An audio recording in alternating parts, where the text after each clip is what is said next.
పర్యాటక శాఖ మంత్రి కందుల దుర్గేష్ సింహాచలం శ్రీ వరాహ నరసింహస్వామిని దర్శించుకున్నారు. మంత్రికి ఆలయ కార్యనిర్వహణాధికారి కె సుబ్బారావు ధ్వజస్తంభం వద్ద ఆలయ మర్యాదలతో ఘన స్వాగతం పలికారు. ఆలయ అర్చకులు వేద పండితులు నాదస్వర వేద మంత్రాలతో స్వాగతం పలికి ముందుగా స్వామివారి కప్పస్తంభం ఆలింగనం చేసుకున్న కందుల దుర్గేష్ అనంతరం స్వామివారి దర్శనం చేసుకున్నారు. వేద పండితులచే వేద ఆశీర్వచనం అనంతరం ఆలయ కార్యనిర్వహణాధికారి స్వామివారి శేష వస్త్రంతో సత్కరించి స్వామివారి చిత్రపటం ప్రసాదాలను అందజేశారు. దైవ దర్శనం తర్వాత మంత్రి ఆలయ ఈవో టూరిజం అధికారులతో కలిసి ప్రసాద్ స్కీమ్ పనులను పరిశీలించారు. ఆలయ ఎగ్జిక్యూటివ్ ఇంజనీర్ శ్రీనివాసరాజు, టూరిజం ఈ రమణ, ఏఈఓ ఆనంద్ కుమార్ తదితరులు పాల్గొన్నారు. గతంలో కూడా ఎప్పుడో ఒకసారి దర్శనం చేసుకున్నాను. మామూలుగా వచ్చి ఎక్కువగా రాలే, ఇదే ఫస్ట్ టైం.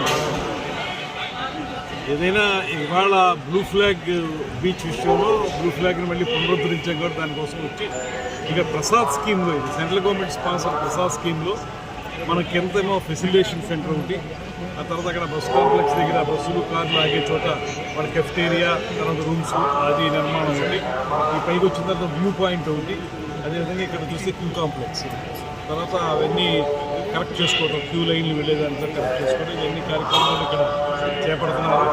ప్రసాద్ స్కీమ్ కనుక, సెంట్రల్ గవర్నమెంట్ స్కీమ్ కనుక దాని మొత్తంగా మన అందరం కూడా ఈ రకమైనటువంటి ప్రగతి చూపించగలిగితే ఖచ్చితంగా చాలా ప్రోగ్రాములు ప్రసాద్ స్కీమ్ కింద కానీ, స్వదేశీ స్కీమ్ కింద కానీ తెచ్చుకోగలుగుతాం. ఈ మధ్యకాలంలోనే సెంట్రల్ మన టూరిజం మినిస్టర్ గారిని, షెకావత్ గారిని కలిసాను. ఇంకా వారికి ఆలోచన ఏంటంటే ఆంధ్రప్రదేశ్కి మరిన్ని ప్రాజెక్టులు ఇద్దాం, ఎందుకంటే ఏబుల్ చీఫ్ మినిస్టర్ ఉన్నారు ఇక్కడ, అదేవిధంగా డిప్యూటీ చీఫ్ మినిస్టర్ ఇంట్రెస్ట్గా ఉన్నారు కాబట్టి కలిపి మంచిగా ఇద్దాం అనుకుంటున్నారు. కాబట్టి ఇక్కడ నేను వీళ్ళకి ఏం చెప్తున్నానంటే క్వాలిటీ విషయంలో ఎక్కడ రాజీ పడద్దు, తర్వాత టైం కొంచెం ల్యాగ్ అయింది అనేటువంటిది కూడా ఇక్కడ ఉన్నటువంటి మాట. టైం ఎందుకు ల్యాగ్ అయిందంటే వీళ్ళకి ఐడెంటిఫికేషన్ ఆఫ్ ప్లేస్ కింద కానీ ఇక్కడ కానీ కొంచెం మార్పులు చేశారు, అందువల్ల దానివల్ల ఇబ్బంది అయింది. బట్ క్వాలిటీ బాగానే మెయింటైన్ చేస్తామని అనుకుంటున్నాను. క్వాలిటీ మెయింటైన్ చేయకపోతే ఊరుకోనటువంటి మాట కూడా వారికి చెప్తున్నాను.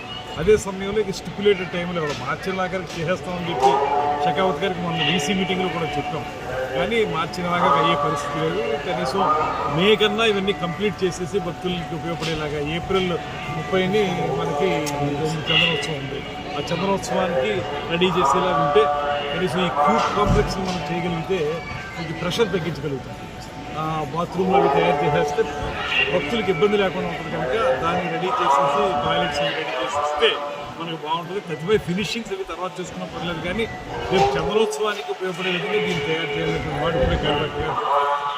అన్ని తొందరలో బాగా జరుగుతాయని నమ్మకం ఉంది. ప్రసాద్ స్కీమ్ కింద అన్నవరం కూడా కొంత కార్యక్రమం చేపడుతున్నాం, తూర్పుగోదావరి అన్నవరం.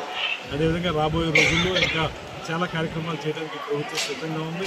ముఖ్యంగా కేంద్ర ప్రభుత్వం కూడా కూటమి ప్రభుత్వం యొక్క చిత్తశుద్ధిని, అంకిత భావాన్ని గమనించి పెద్ద ఎత్తున సపోర్ట్ చేయడానికి సిద్ధంగా కూడా ఉన్నారు. రేపు ఫైనాన్షియల్ ఇయర్ ఏప్రిల్ తర్వాత వరుసగా 4-5 కార్యక్రమాలు కేంద్ర ప్రభుత్వం సపోర్ట్తో తీసుకొస్తాం. అదేవిధంగా ఇక్కడ కూడా నేను ఈ మధ్యకాలంలో వైజాగ్లో ఒక ఇన్వెస్టర్స్ మీట్ పెట్టాను. ఎందుకంటే పబ్లిక్ ప్రైవేట్ పార్ట్నర్షిప్ తోటి మనం చేయాలి, గవర్నమెంటే చేయలేదు కాబట్టి అన్నీ చాలామంది ఇన్వెస్టర్స్ వచ్చారు. ఒక 8 MOUలు కూడా చేసాం.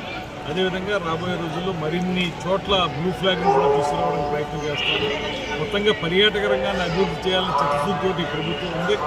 ఇందులో పనిచేసేటువంటి అధికారులు కానీ, ఈ పనులు చేస్తున్నటువంటి కాంట్రాక్టర్లు కానీ ఆ ట్రూ స్పిరిట్ను వాళ్ళు కూడా తీసుకుని వాళ్ళు పూర్తిగా దీని మీద దృష్టి పెట్టి బాగు చేయమని కోరుతాం. సార్, రాష్ట్ర వ్యాప్తంగా పర్యాటక శాఖలో ఏమైనా వినూత్న కార్యక్రమాలు, అభివృద్ధి కార్యక్రమాలు మీరు చెప్పే ఆలోచన ఉందా? ఈ వాటి ప్రణాళిక ఏమైనా సిద్ధం చేశాం. ఇప్పటికే మనం చాలా కార్యక్రమాలు